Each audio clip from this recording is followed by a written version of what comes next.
Welcome back to the channel, my friends. We have another vlog for you today. This will be the final one, or the final self-filmed one from at home. We go back to Dubai in 2 days. I say we, it's just me. I'm on here. I flew here back on my own. So back to Dubai on Friday, and then we'll be there for a few weeks, and then we're off again, and then we're back again, and then we're back to the UK, and then it's show day. Crazy. I mean, that's a very oversimplification, but we're going to take you through leg day today. I'm going to take you through leg day. I don't really think you've seen a proper leg day. So it's my hinge day today, so I thought, let me film it. Let me give you a little update of how things are going, take you along for the day. And what I like to do on a Wednesday, as it's my check-in day, is sit down with meal one and watch Joe's feedback. Because it's usually in by the time that I sit down for my meal. So what I'm going to do is share the link to my MacBook, and I'm going to watch it on screen right now whilst I eat my omelette. How linearly south it's been since the refeed time. I would have wanted to see that proximity to flatness. By the way, cute dog, sick beard. Where the proximity to flatness was and how we were looking here. And actually, I had thought, based on how fucking good these look, but then also based on the trend here, that you'd be waking up flatter than this, which is very encouraging for the body weight that you're at. But Joe, this is a super simple one, man. For the next week, all I want you to do is repeat exactly what just happened. So, same refeed days on the same days, Friday and Saturday, same amounts, same everything. I'm excited to see where this training trends from here with how lean you're getting now, with the frequency of refeeds that we're running through. Wow. And the adjustments that we've made to training. It's all just very much piecing together perfectly, mate. So I'm happy. And honestly, these shots are fucking banana. 1 second, mate. But yeah, man, these shots just, I'm just gassed by them, mate. They look brilliant. They look, especially these morning shots. I wasn't expecting that. I was very, very confident that today was going to be a carry on as you are on the low days, which is currently 2.7, and we'll take more fat loss. I was not expecting him to say 2 more refeed days, Friday, Saturday. The reason being, exactly what he said there on the check-in shot. I don't look fatigued or flat or drained or anything. Like, in my mind, there's nothing to suggest that I need 2 more refeeds, but he's obviously so happy with how that week's gone, and the fact that the refeeds went in, and I've seen new low weigh-ins, that he's run it again, which is cool. Now, he's gonna kill me because last week he told me refeed on this day and this day, and I was like, oh mate, I'm flying. And this week he said Friday, Saturday, probably thinking that I'm not really flying, but I'm flying on Friday. So I will run the same again, but I fly back on Friday, so I'll do Saturday, Sunday, which my wife will be very happy about because I'll be energetic and full of beans, not literally. So that's cool. So what did we say? Wednesday today, low day Thursday, low day Friday. That'll be a slog because I'll be traveling all day. So I imagine we might see some big new lows this week, and then Saturday, Sunday refeed. That's beautiful. Anyway, wrap up this meal one, and then it's time to go hinge, baby.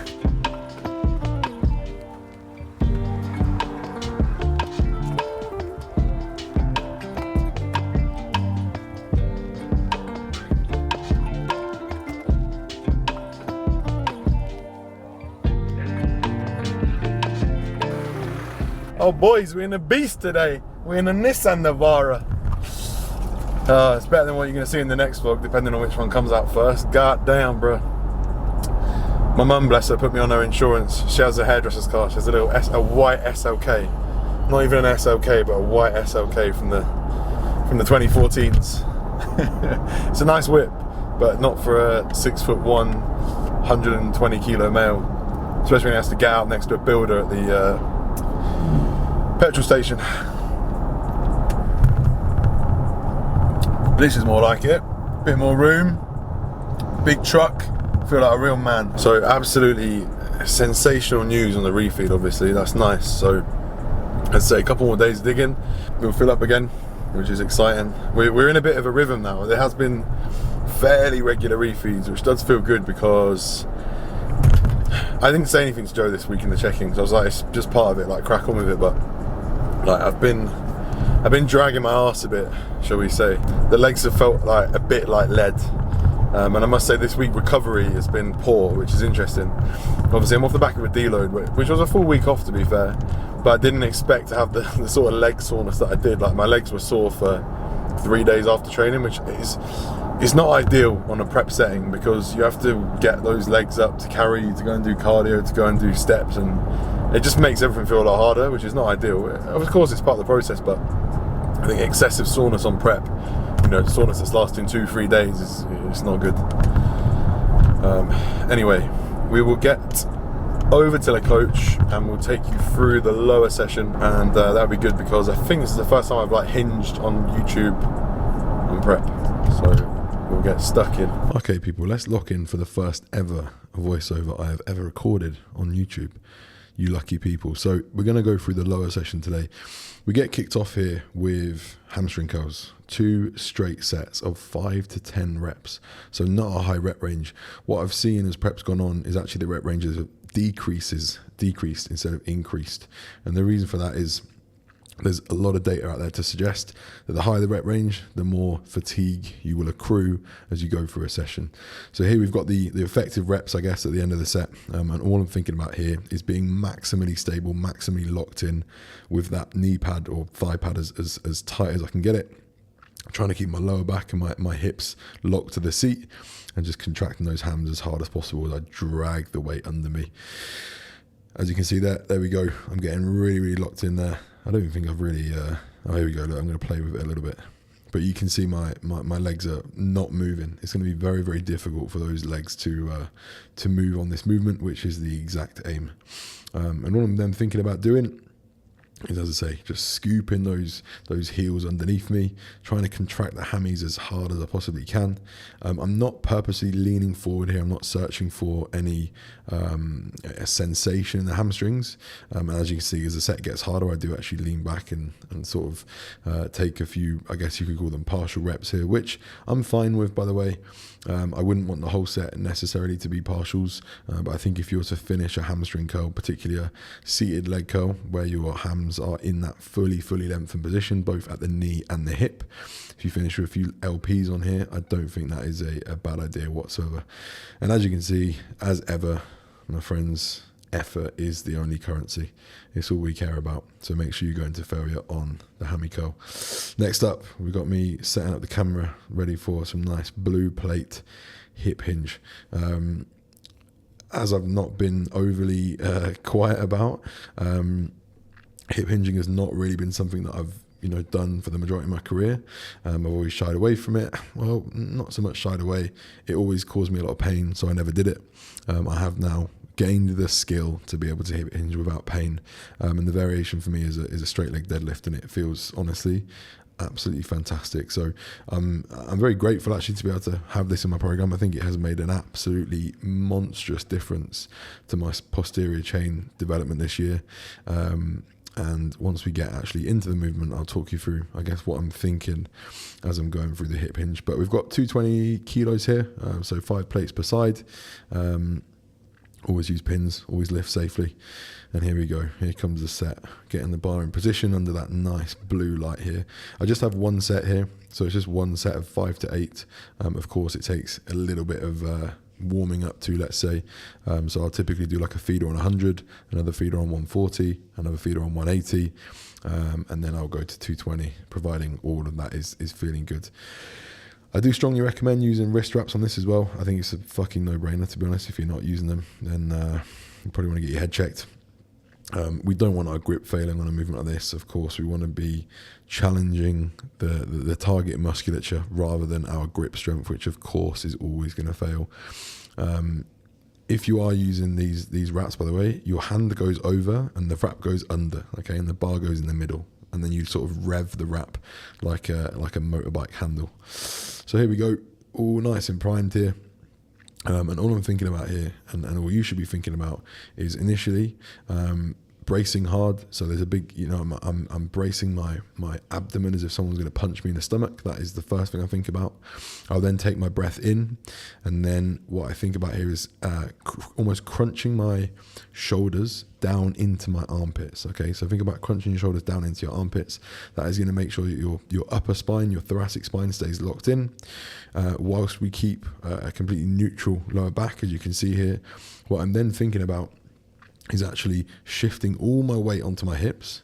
So I'm thinking about shifting all my weight onto my hips as as I pull on that bar.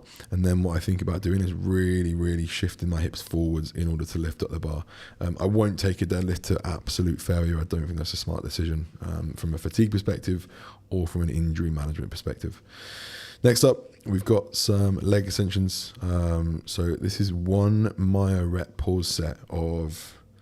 Sorry, no, it's not. It's changed. It was a Myo rep pause set. It is no longer. So it's now 2 straight sets of 8 to 12. Okay, so after the deadlift, we then come to 2 straight sets of 8 to 12. It's actually quite a low rep range. Not something I would usually recommend, if I'm honest. But again, just citing what I said earlier around rep ranges. The lower rep range, I don't want to be so general to say the lower the rep range, the better. But the lower the rep range, providing you don't injure yourself, the better the impact is going to be, or the lesser the impact is going to be on your overall fatigue. So leg extension really is one of the movements that is all about how much pain can you withstand. I think that's such an accurate statement, and it's all about getting a nice stretch in the quads at the bottom, and then really staying locked in as you drive the shins out and get those quads fully short. Another nice little angle for you here, going for those C-bum across the private gym vibes. But again, cues for leg extensions: stay absolutely locked into the seat. Use the handles, of course, to pull yourself down. Do make sure that you go all the way back in order to lengthen the quads as much as you possibly can.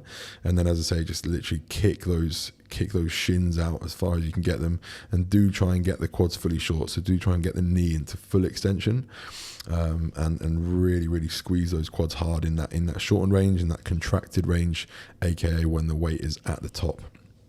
This is quite a nice machine here because based on the moment arm, if you look at the plates, at the bottom it's far away from the hinge, which means it's going to be heavy, and at the top it gets closer to the hinge, which means it's going to get lighter. So this does actually drop off, which is good because that's what we want, because we can't really produce too much force in that shortened position. Then we've got the leg press. Biggest lessons for me on the leg press this year. There've actually been a lot of them. Number one, full foot pressure. Okay, don't just be thinking about having your pressure through your toes or through your ball of your foot, and equally don't just be thinking about pushing through your heels. Okay, we need full foot pressure, or even mid foot pressure, whichever way you want to look at it, but balance that pressure across the whole of your foot. Okay, so the balls of your feet and the heels need to have almost equal pressure as you press. What this will allow you to do is your tibia will be able to internally rotate as you come down, because that's what happens when you go through a leg pressing or a squatting motion, and you'll be able to get that depth. If you're not able to, or if your tibia is not able to rotate, your ankles will feel like they're locking up. You'll probably end up getting knee pain, and you will not be able to get sufficient depth. What I'm doing here, my friends, is probably the hardest bit of work that I do all week. This is the leg press, one set of 10 to 15 on integrated partials. So you can see what I'm doing here is coming all the way down, just going about 30 to 40% up, and then coming all the way down again, and then going all the way up again. That is one rep. It's absolutely hideous. And if you want to grow some hairs on your chest, then I think this is an absolute fantastic movement to be doing. Of course, what it's going to do here is overload the time we spend in that absolutely pivotal length and range. That is where we want to spend most of our time. And this leg press is an absolute bitch for it as well, because it gets very heavy in that length and range.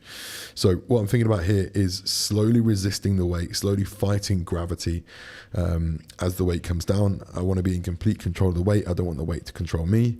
I'm then thinking about contracting my quads in that bottom range as I press up, and then obviously come back down, and then again contract the quads, drive the weight up, and pretty much try not to die, to be honest. Anyway, once that's done, the majority of my hard work is done. I do now finish on just one set of 10 to 15. This is supposed to have a Myo rep pause set, but I'm sorry, Joe, I have not been doing the Myo rep pause set on adductors. Myo rep pause set would be when you go to failure, rest for a bit, go again to failure, rest for a bit, go again to failure, until you basically can't move the weight. I'm just supposed to do one round of that, but given that adductors just feel like one of those muscles that could go pop at any time. So I've just been doing the one straight set here. It's supposed to be 10 to 15. I actually think I missed the mark on this set. I think I got 9 reps. But all I'm thinking about there, and this is a particularly difficult movement to get wrong, if I'm honest. Stay locked into the seat. use your hands, use the handles in your hands to pull yourself down into the seat.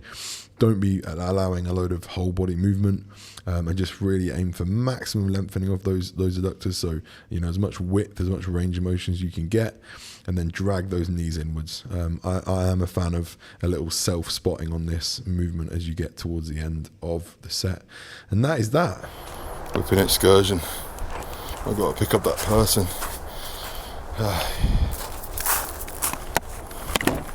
That person being my old man, my step old man. He's off to a party. Down London. Let's go get him. He hates being late, so I gotta get him to his train. Hey, what's up, bro?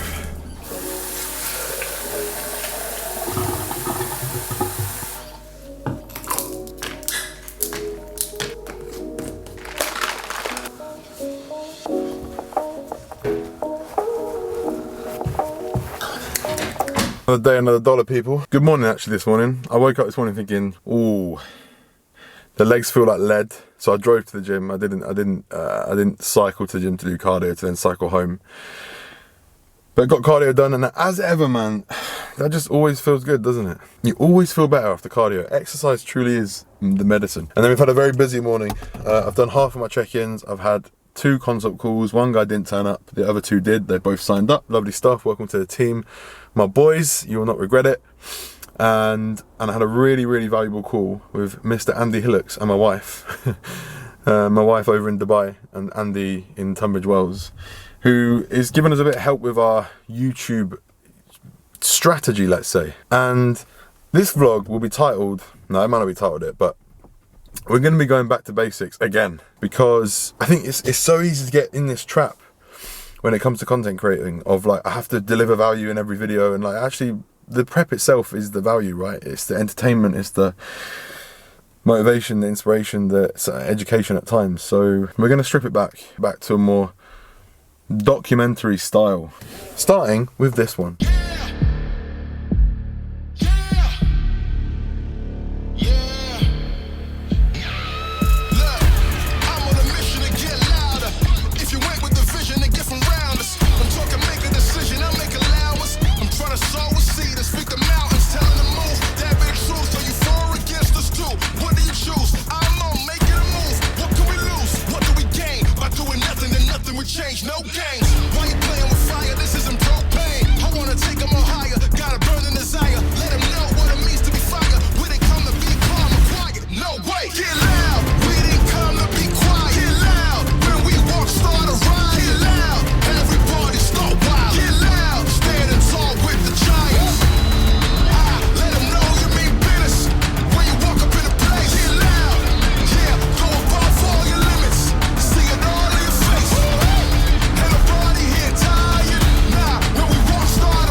So this will be my last little round of posing out of the coach. And you might have to head over to Instagram to find this one, because I'm just going to film it on my phone.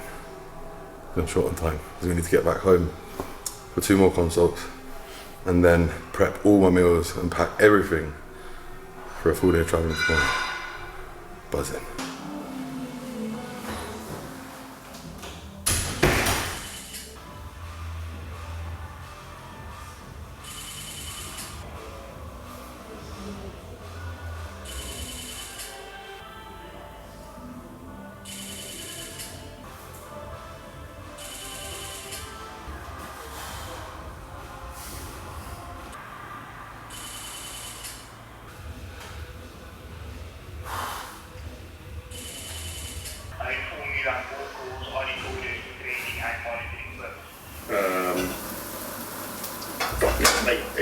You give another word. Yeah. I gotta give another word? I guess so. I don't know how that works. Okay, aluminum. So we have aluminum, wood, iron. House. How do you Or say? elevate. We started prepping at, it was about 6:15. It's now 8:45. I'm up at 4:20 a.m. But we have 1, 2, 3, 4, 5, and the 6th meal is getting done, ready to go, which I'll take you all through before I sign off, and then I am well and truly signing off from the Blueberry. Oh yeah. So I'll take you through the meals that we've got for tomorrow. I'm actually looking at it, to be honest, I'm absolutely buzzing. But bloody hell, 2.5 hours later. And then I'll have my final meal, and then I'll go to bed. Oh, after I've packed. Okay, the final scene. I felt I needed to record this because I actually tried to record, as you know, my like full journey back home, back to London last time, but like filming it, eating it on the plane was not happening. So let me talk you through what I've got here. Grand total 2,478 calories here. Okay, 280 protein, 250 carb, 43 fat. I'm 50 under on my carb and 7 or 6.5 under on my fat. I'm slightly over my protein, but I'm okay with that. And that is just because if I pick something at the airport or the plane brings around something that I really want, then I'm gonna have it, okay? But here we have the majority of my food prepped and tracked. So, egg white omelette, Philadelphia, spinach, asparagus, tomatoes, aubergine, peppers. Then we've got 2 meals worth of cooked meat. So I've got 150 grams of cooked chicken. We got kebab tonight, grilled chicken breast from the kebab shop, which is what I've got in here. And then 250 grams of beef mince made up into little cufters. We've then got fuck knows, about a kilo of veg in here, raw weight, all mixed up. I'll just like eat that alongside the meat dishes. And then we have, this is like my most favourite thing that I've come across this prep. Now it looks like cream of rice, right?